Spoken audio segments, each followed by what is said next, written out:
आज हम इसमें प्राइमरी मेमोरी में पढ़ते हैं पूरे तरीके से। ठीक है, कल हमने डिफरेंस वगैरह देखे थे प्राइमरी और सेकेंडरी में। आज मेमोरी में आप स्टार्ट करते हैं हम प्राइमरी मेमोरी से, क्रम से सारी चीज़ें। तो सबसे पहले इस वीडियो को जो भी पर्सन देख रहा है या कोई भी व्यक्ति देख रहा है, प्लीज़ इसे सबसे पहले लाइक कर लें और कमेंट करें, और इस चैनल पर फर्स्ट टाइम है तो प्लीज़ सब्सक्राइब भी कर ले। ठीक है, ये ध्यान आपको रखना है ये चीज़ों के लिए। नेक्स्ट अपना काम है प्राइमरी मेमोरी। प्राइमरी मेमोरी को कभी कभी आपका क्वेश्चन ये बन जाता है कि वोलेटाइल मेमोरी किसे कहते हैं। तो आपको वोलेटाइल मेमोरी आए तो वो प्राइमरी मेमोरी का ही डेफिनेशन है, ये समझ लेना, क्योंकि इसको ही बोला जाता है वोलेटाइल मेमोरी। किसको? प्राइमरी मेमोरी को। ठीक है, तो ये हम पढ़ेंगे किसमें? मेमोरी के अंदर। तो आज हम यही पढ़ रहे हैं कि प्राइमरी मेमोरी क्या होती है। वोलेटाइल मेमोरी भी होती है और प्राथमिक मेमोरी तो बोलते ही बोलते हैं। तो ये वोलेटाइल मेमोरी होती है उसी को हम क्या बोलते हैं? प्राथमिक मेमोरी। मेमोरी ये वोलेटाइल मेमोरी क्यों होती है? क्योंकि इसमें जो भी काम होता है वो कैसा होता है? परिवर्तनशील। ठीक है, समझ में आया कैसा मेमोरी है ये?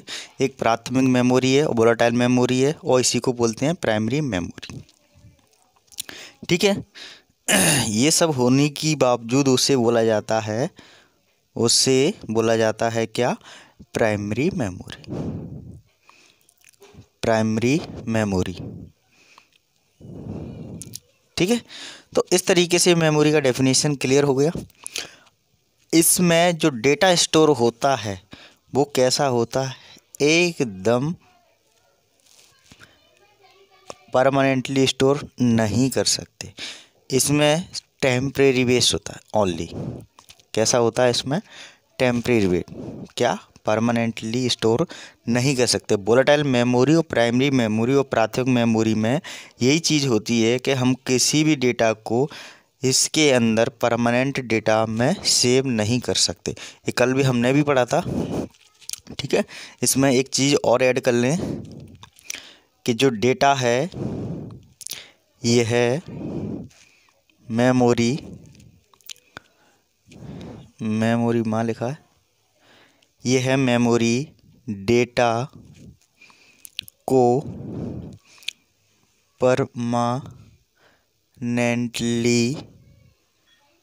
परमानेंटली स्टोर नहीं, ये ध्यान रखना, नहीं, परमानेंटली डेटा को स्टोर नहीं करती है। क्या करती है जी? परमानेंटली डेटा को स्टोर नहीं करती है। कैसी करती है? अस्थायी रूप में। डेटा को स्टोर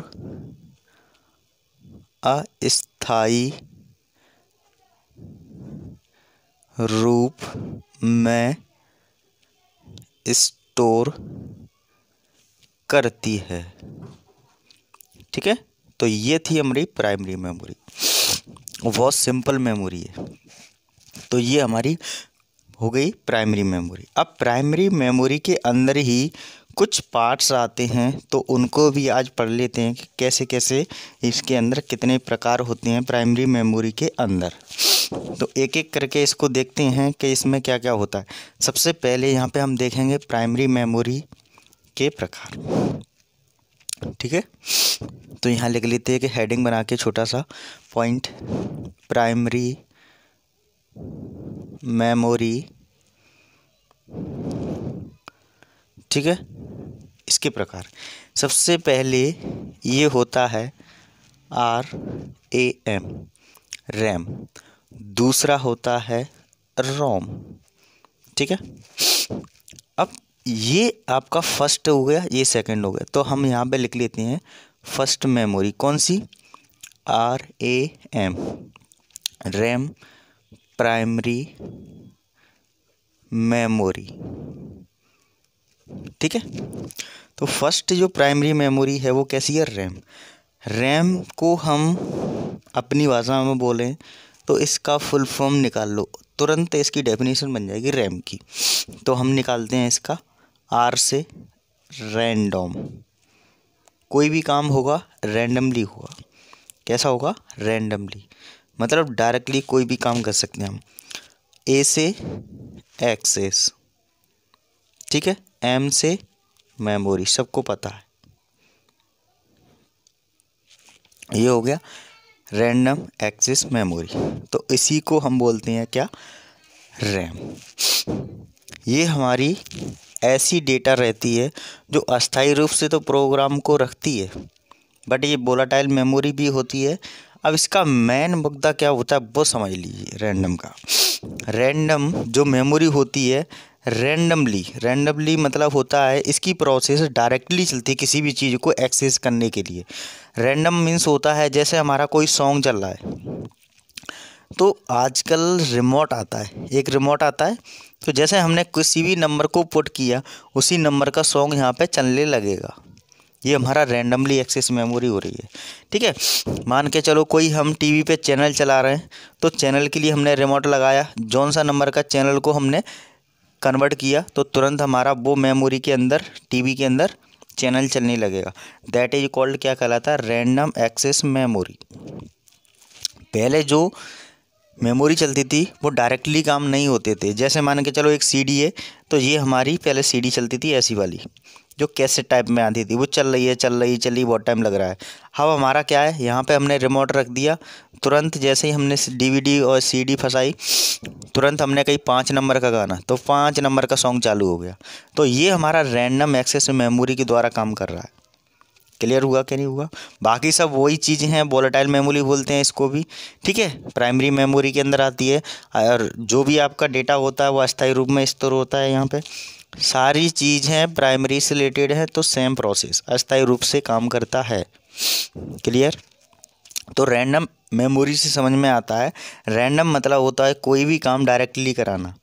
आप जो भी डेटा है उठा के एक्सेस कर लिया, और एक्सेस मतलब उस चीज़ को एक्स करना, और मेमोरी मतलब होता है जिससे डेटा को स्टोर कराना, ठीक है। रैंडम एक्सेस मेमोरी, ये एग्जांपल आपको समझना होगा। ये एग्जांपल से समझना बहुत आसान हो जाता है कि कोई भी डेटा को डायरेक्टली ले रहे हैं, that is called random access memory. Clear? अब बात आती है कि रैंडम एक्सेस मेमोरी भी बहुत सारे प्रकार होते हैं इसके भी। ये रैंडम एक्सेस मेमोरी है, इसके भी कुछ प्रकार हैं, वो देख लेते हैं यहाँ पे कौन कौन से है। एक होता है D RAM. D RAM means होता है, अभी बता रहे हैं, इसको हम पहले लिख लेते हैं, डी रैम। दूसरा है एस रैम, ठीक है। नेक्स्ट है वो है एस रैम। ये दो होती हैं, वो अलग अलग होती हैं, एस रैम, ठीक है। तो ये तो आपको पता ही है मेमोरी, ये दो होती हैं, उसमें थोड़ा थोड़ा कंफ्यूज होते हैं बच्चे। तो मैं इसको पूरा क्लियर कर देता हूँ कि ये मेमोरी के अंदर क्या क्या काम होता है। सबसे पहले हम इसको पढ़ेंगे, ये वाला डी रैम, एस रैम और एस रैम। एक होती है सिंक्रोनस मेमोरी, एक होती है स्टैटिक मेमोरी। तो ये दो होती हैं एस एस के नाम से, इसलिए हमने यहाँ पर रख लिया है। तो कंफ्यूज होने के लिए एस बाई लगा लेते हैं ऊपर वाले में, और यहाँ पे एस टी लगा लेते हैं यहाँ पे। तो स्टैटिक और सिंक्रोनस थोड़ा सा कंफ्यूज होने की काम करता है, तो हम इसमें बनेगी नहीं, इसमें लिखते हैं सभी को एक एक से। तो फर्स्ट जो मेमोरी होती है वो हमारी कौन सी मेमोरी थी इसमें, रैम के अंदर? वो थी हमारी first of all D RAM. ये D RAM, D RAM means होता है, मीन्स समझो इसका ऑटोमेटिकली आंसर समझ में आ जाएगा आपका, डायनेमिक। डी मीन्स होता है यहाँ पे क्या होता है, डायनेमिक। मैं लिख रहा हूँ DYNAMIC। डायनेमिक का मीन्स आपको अच्छे से पता होना चाहिए। RAM means random access memory, ये पता होना चाहिए। ये किसके अंदर आ रही हैं? Random, RANDOM, random access, ASS access memory, ठीक है। इस तरीके से काम करता है। तो random access memory first of all है, इसके अंदर कौन सी है? डायनेमिक। डायनेमिक मीन्स होता है डायनेमिक रैम, रैम तो पता ही है, अपन ने फुल फॉर्म देख लिया। डी से डायनेमिक रैम। डायनेमिक मीन्स होता है कोई भी काम कर रहे हैं तो वो रन टाइम पे चेंजेस हो जाती है। कब होती है? Run time changes. अब रन टाइम चेंजेस क्या होता है ये समझ लीजिए। क्वेश्चन का आंसर जानना नहीं है, बिल्कुल शॉर्ट फॉर्म में लो इसका, क्योंकि बहुत से बच्चे मैंने देखे हैं वो पढ़ पढ़ के परेशान हो जाते हैं, किसी भी चीज़ को रटते रहते हैं। मैं आपको ऐसे ऐसे शब्द पढ़ाऊंगा, आपको रटने की ज़रूरत नहीं पड़ेगी। डायनेमिक मीन्स होता है run time change. Run time change मतलब जैसे फॉर एग्जाम्पल के लिए मैंने एक एग्जाम्पल लिया, जैसे कोई रिजल्ट देख रहे हैं। क्या देख रहे हैं हम? किसी भी बच्चे का रिजल्ट देखा जा रहा है, तो रिजल्ट में सबसे पहले किसकी ज़रूरत पड़ती है? रोल नंबर की। ऐसा बॉक्स रिजल्ट का आता है, बॉक्स में कोई भी साइड डालेंगे तो हमारी साइड ओपन हो जाएगी। साइड ओपन होने के बाद जो बॉक्स आता है रोल नंबर, और नीचे बटन आता है सबमिटेड का, जिसमें हम क्लिक करते हैं। ऐसा ही तो लिखा रहता है, सबमिटेड का बटन आता है यहाँ पे, तो सबमिटेड में क्लिक करते हैं, या सर्च का भी आता है, बहुत सारे ऑप्शन होते हैं। तो मैंने ऐसी व्यू सबमिटेड कर लिया जी, ठीक है। तो जो दो बॉक्स का काम आता है, जैसे मैंने रिजल्ट लिखा है यहाँ पे 101, किसी का रोल नंबर है, तो जैसे ही यहाँ पर रिजल्ट ओपन होके आ गया किसी का भी, जैसे किसी का नाम आया, बच्चे का फादर नेम आया, उसकी सारे सब्जेक्ट आए, सब्जेक्ट में अंक आए, सारी चीज़ें आई, तो जो डेटा आ रहा है, ठीक है, तो ये डेटा आ रहा है उसको हम क्या बोलते हैं यहाँ पे? स्टैटिक। जो डेटा आ रहा है ये वाला हमारा होता है स्टैटिक, ठीक है, ये स्टैटिक होता है। और ये वाला जो डेटा है ये हम चेंज कर रहे हैं यहाँ पे, ये वाला। जैसे हमने फर्स्ट में लिखा 101 किसी व्यक्ति का, तो जो डेटा यहाँ पे हम जो चेंज कर रहे हैं 101, तो ये हमारा डायनेमिक है। कैसा है? डायनेमिक है, रन टाइम पे चेंज हो रहा है ये। और ये आ रहा है वो स्टैटिक है, क्योंकि इसकी हम नंबर चेंज नहीं कर सकते, किसी का नाम चेंज नहीं कर सकते, तो दैट इज कॉल्ड स्टैटिक। और ये हमारा क्या है? डायनेमिक। जैसे हम किसी दूसरे व्यक्ति को निकालेंगे तो यहाँ पे 2 लिखना पड़ेगा, रोल नंबर नेक्स्ट का, तो दूसरे का आ जाएगा ऐसे सेम। तो ये हमारा डायनेमिक होता है, ठीक है। और स्टैटिक में सेम प्रोसेस, समझ में आया कि नहीं आया? और दूसरी होती है स्टैटिक रैम। स्टैटिक रैम में ये भी काम करती है स्टैटिक स्थायी रूप से। ये क्या रहती है? ऑटोमेटिकली रन टाइम पे चलती है, बट इसमें थोड़ा सा कन्फ्यूजन रहता है। ये क्या करता है? स्टैटिक मेमोरी रहती है वो प्रॉपर काम करती है, इसमें सारी चीज़ों को रैंडम को एक्सेस करने के लिए सारी चीज़ें वो एक एक क्रम से लेती है सारी चीज़ों को स्टैटिक के रूप में।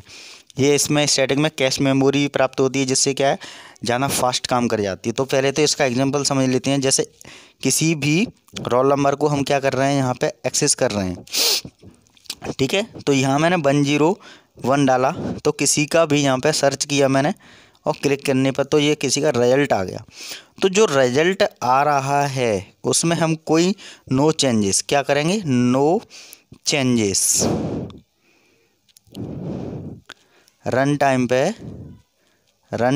नो चेंजेस, इसमें ऑप्शन रखना है अपन को रन टाइम नो चेंजेस, इसमें रन टाइम चेंजेस। ये ध्यान रखना है अपन को, दो चीज़ें। इसमें चेंजेस वाला चीज़ है, जहाँ पे जो चेंजेस हो रही है उसको ही हम क्या बोलते हैं? Random access memory.